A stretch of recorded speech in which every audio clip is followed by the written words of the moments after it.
This patient came to see me with pain on tooth number 3. Her dentist had some trouble with this case and wanted to do a root canal on it. So this is where he thought the mesiobuccal root was. So he obturated here, distal buccal, root canal here, and the palatal, which we can see is kind of short. So he had some trouble, and he wanted me to try to see if I can save the tooth, and the patient wanted me to try to save the tooth. So we brought the patient in. We did a limited field of view 3D CBCT on this case here, and this is the 3D bone rendering. We can see the mesiobuccal root, the distal buccal root, and as we tip it over, we can actually see the palatal root up into the sinus area here. So as we look at other views of this case, we can see this is the sagittal view. This is axial view. This is the coronal view, and this is actually the sagittal view over here.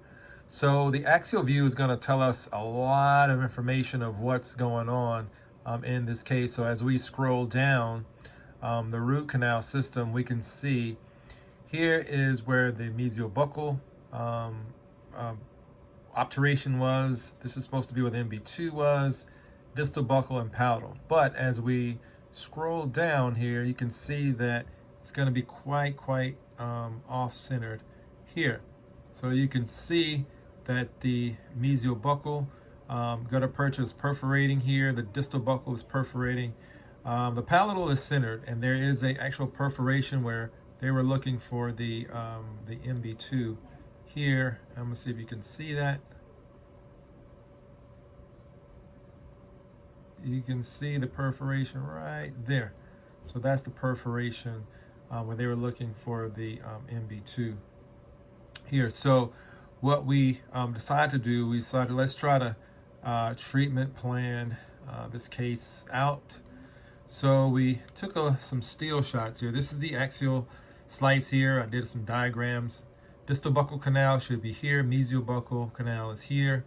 So that's a perforation in the mesiobuccal root and also the distal buccal root perforation. This is the axial slice.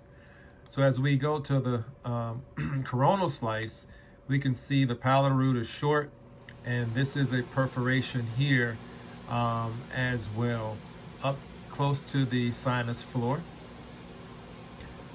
So this is the sagittal view. So this is where the mesiobuccal root should be.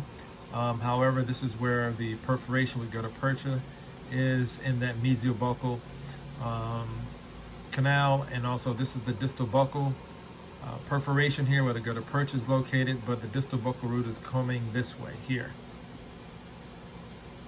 So you can see the distal buccal canal is supposed to be on this area, not here. So this is just another schematic that I drew where I explained to the patient, this is where the center of the canals are. This is where we want to see the gutta percha. But you can see the gutta percha is here, so this is pretty much in the bone.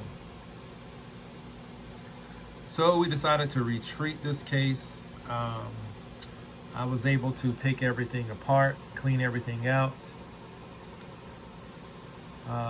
locate the distal buccal canal after we cleaned and shaped it with gutta percha here. This is the palatal canal with gutta percha comb fit. And this is the mesiobuccal canal with the comb fit. So we decided to obturate everything. So we obturate everything. We used Bioceramic sealer. We got everything a nice good obturation. And I just packed MTA all in that perforation area. And I told the patient, we don't know how long this is going to last. This might last, 6 months, 6 years. We don't know. So we brought the patient back just recently with a 6-month recall. She was doing great, completely asymptomatic, and she wants to continue to ride on this tooth until it gives her issues. So we'll see how long this is going to last.